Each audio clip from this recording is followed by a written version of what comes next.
Yo mga idol, kumusta? Mandarig mga sports TV nga pala. Ating pag-usapan, Barangay Nibra, bagong future guard ni Coach Tim at Ilit Norio magre-retiro na sa next year. Pero bago na nga yan, kung bago pa lang sa aking channel, huwag mong kalimutan mag-subscribe at i-click ang notification bell para like kang updated sa ating dito sa upload pa natin. Pero ating talakayin, una natin pag-usapan. So sa naging bawat lineup nga ng ating home team ng Barangay Nibra, malaking pagbabago nga ang kanilang chemistry.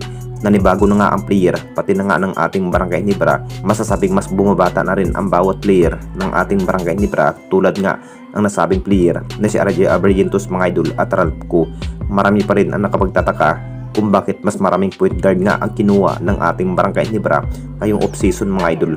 May isang panalo na rin ng ating Barangay Nibra sa practice game kontra nga sa New Taipei Kings mga idol. Mas naiiba nga ang bawat performance at plano ni Coach Tim dahil alam naman nating lahat mga idol, mga bagong batang player mas pinai-improve pa ni Coach Tim, tulad nga ni Paul Garcia mga idol. Sa naging bawat debut game nga ni Paul Garcia mga idol sa koponan ng Barangay Nibra laban sa New Taipei Kings mga idol, masasabing magandang laban pa rin ang kanyang ilalaro sa bawat quarter. Mas hindi na nga pinaporma pa ang New Taipei Kings sa naging laban. Pinatunayan pa rin ang mga bagong player na mas malalakas pa rin kahit hindi muna nakapaglalaro ang mga veterans player tulad nga ni Scotty at walang Justin Brownlee ang nagiging Barangay Nibra import sa New Taipei Kings mga idol.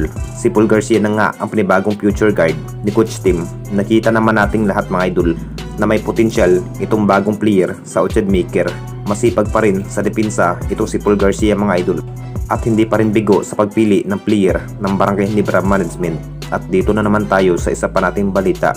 Ilit Norio magre-retiro na sa next year. Alam naman nating lahat mga idol, si Ili na rin ang mas matatandang player ng ating Barangay Nibra.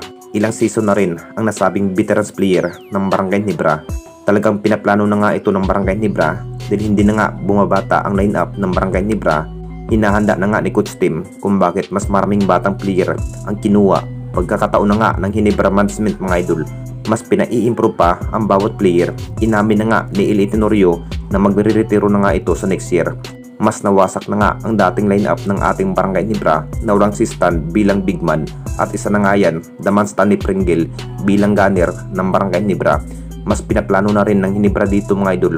Nagbibitawan na nga ito si Jason David or di kaya si Raymond Aguilar. Nakita naman nating lahat mga idol kung ano lang ang maayambag ng dalawang player sa bawat laban. May pagkakataon na rin na hindi na talaga mabibigyan na makapaglaro sa bawat laban. Masasabing nawasak na nga ang dating lineup ng ating Barangay Nibra at pinalitan ng mga batang player. Anong masasabi ninyo mga idol tungkol sa ating video?